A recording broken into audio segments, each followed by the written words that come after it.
Mantan Ketua KPK periode 2011-2015 Abraham Samad meminta DPR menunda rancangan Undang-Undang Perampasan Aset untuk disahkan. Ia menilai aturan tersebut berisiko disalahgunakan jika diterapkan ketika sistem peradilan pidana Indonesia masih bermasalah. Samad menyoroti potensi penyalahgunaan kekuasaan oleh aparat penegak hukum.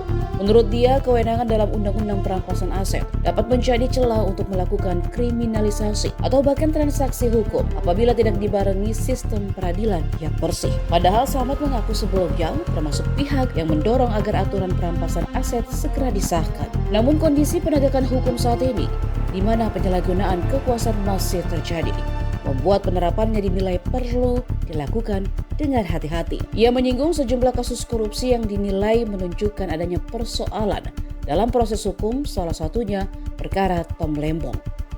Karena itu, Samad meminta DPR membuka ruang partisipasi publik dan memastikan sistem peradilan pidana berjalan dengan baik sebelum aturan tersebut diberlakukan.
Download Tribun X sekarang, menghadirkan lokal menjadi Indonesia.